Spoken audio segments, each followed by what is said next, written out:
మూడు కోటర్లే 60 సంవత్సరాలు దాటినాయా? మొత్తం కోటర్లు దాటినాయి కదా. మీరు అసలు కోటర్లు కడతారా లేదా షాపింగ్ కాంప్లెక్స్లు ఎత్తారా? ఇలా గట్టిగా కబ్జాలు ఎత్తారా? గట్టిగా పైసలు ముంగటనేమో పండ్లు పెట్టి సింగరేణులకు కంపెనీ కోటర్లు చెప్తారా? 30 సంవత్సరాలు 64 సంవత్సరాల ఇక్కడ పుట్టి పెరిగి ఇక్కడనే ఉండవాడు. ఇదే కోటర్లు ఉండవాడు. ఒక్కరోజు ఏమైనా ఏమైనా వాళ్ళకి రాదా ఈ పరిస్థితి? 6 నెలల నుంచి నేను చెప్పుకున్నా, 6 నెలల నుంచి బాధపడతాడని చెప్పిన, ఫైల్స్ చూపెట్టినా, మా డాడీని చూపెట్టినా, అయినా కానీ కొంచెం కూడా కనికరం లేకుండా కరెంటు కట్ చేయండి మీ పని చేయండి అనుకుంటా, ఆఫీసర్స్ వచ్చి మీ పని మీరు చేయండి అనుకుంటా.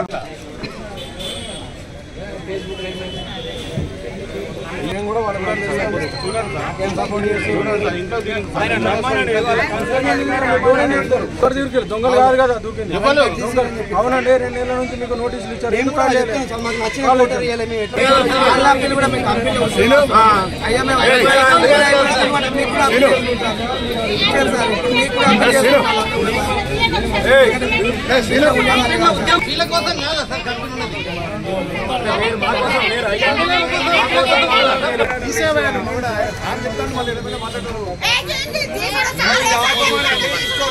పోతామంటున్నాం మేము.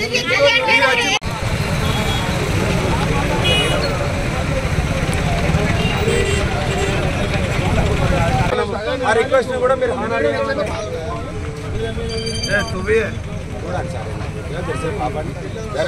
చేసుకోండి. మరి ఎందుకు ఆగండి? ఇంతమందిని ఒకటి ఇబ్బంది పెట్టి చట్ట పరిధిలోకి వచ్చే పని.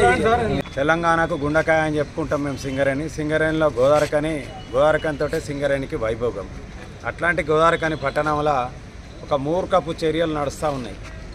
ఇవాళ చౌరస్తా నుంచి మన హనుమాన్ నగర్ వెళ్ళే వైపు, చౌరస్తా నుంచి రీగల్ షూ మార్ట్ వెళ్ళే వైపు, ఇంకోవైపు ఈ క్వార్టర్లని ఖాళీ చేయాలి, 3 వరుసల క్వార్టర్లు ఖాళీ చేయాలని చెప్పేసి ఒక మూర్ఖపు ఆలోచన.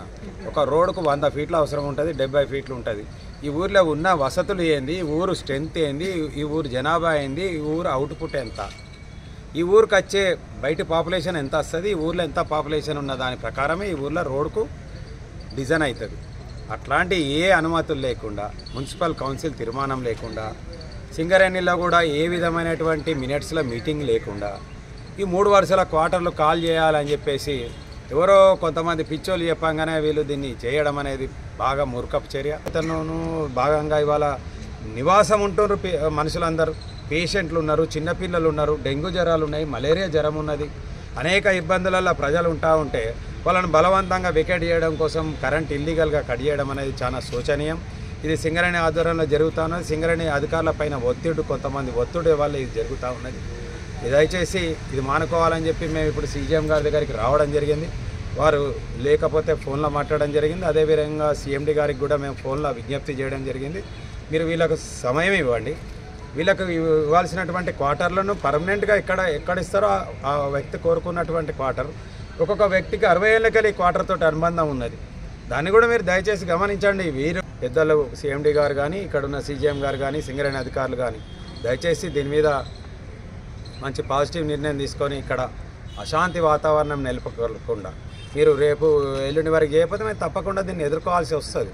ప్రజాస్వామ్యం అందరూ కూడా దీంట్లో యుద్ధం చేయాల్సిన పరిస్థితి తీసుకొచ్చారు. చిన్న క్వార్టర్లో వెకేట్ చేసేదానికి మనం ఏదో పెద్ద యుద్ధం చేసే స్థాయిలో తీసుకొచ్చి దీన్ని చేయడం అనేది దయచేసి పోలీసు అధికారులు కూడా మీరు హృదయంతో ఆలోచించండి.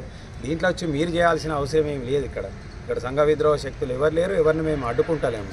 కాబట్టి దీన్ని అందరూ కూడా గమనించాలని చెప్పి ఎట్టి పరిస్థితుల్లో వాళ్ళకు సాయంత్రం వరకు పవర్ ఇవ్వాలి, లేని చొప్పున తప్పకుండా ఆందోళన అనేది జరుగుతుంది. అయినా సీఎండీ గారు చేస్తారనే నమ్మకం మాకున్నదని తెలియజేసుకుంటాం.